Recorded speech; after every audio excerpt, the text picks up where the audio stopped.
What's better, sirloin tip roast in the Instant Pot or in the oven? I got a 2-for-1 deal at my local supermarket and decided to try it both ways. First, the Instant Pot version. Now, after I bought it, I read on the internet that this is not the best piece of beef to put in the pot because it's so lean, as you can see.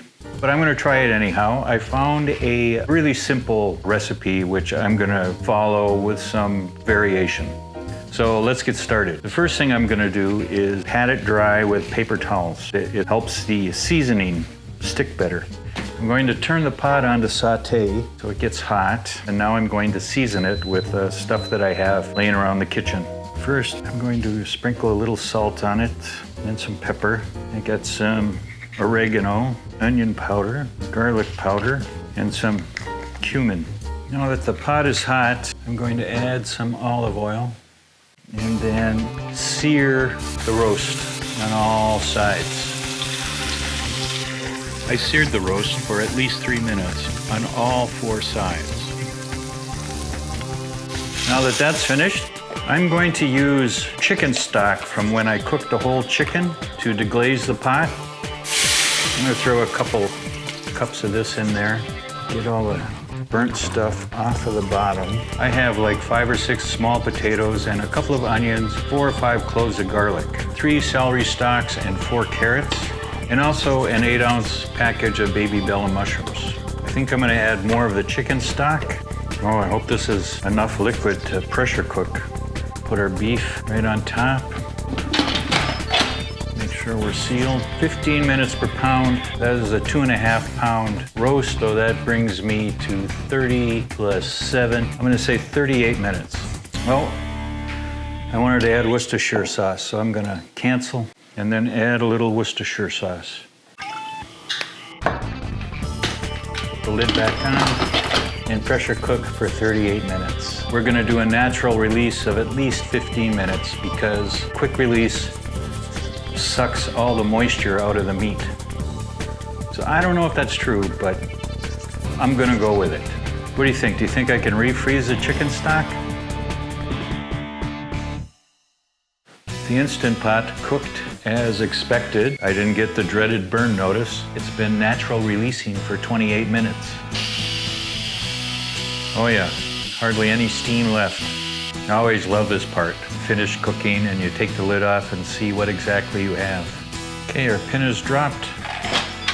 Take the lid off. Whoa, pretty good. Boy, there's a lot of juice. I suppose I could have done without the extra cup of broth. Oh yeah, all the veggies are soft. I have to figure out how to serve them. I'm gonna try to ladle them into a bowl with this ladle with holes in it. I'm thinking maybe I should just cut the roast up and put it on top of this. And then it'd be sort of like a stew, I guess.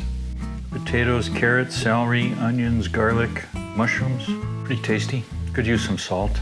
There's my pot full of roast beef soaking in broth. So I just decided to layer the sirloin tip roast on top of the vegetables and serve it this way. Well, so the meat is a little chewy, not the best cut of beef. But cheap, right? 2 for 1.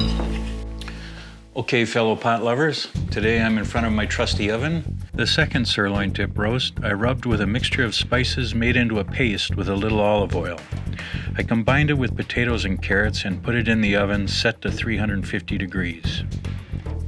Using a meat thermometer, waiting for it to get to 145 degrees, and then I'm gonna let it rest for 15 minutes, and then I'm gonna slice it thin and see how it compares to the roast that I did in the Instant Pot.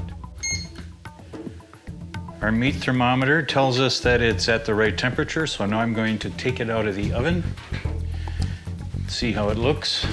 Oh, I gotta say, it looks good. Now I let it rest for 15 minutes.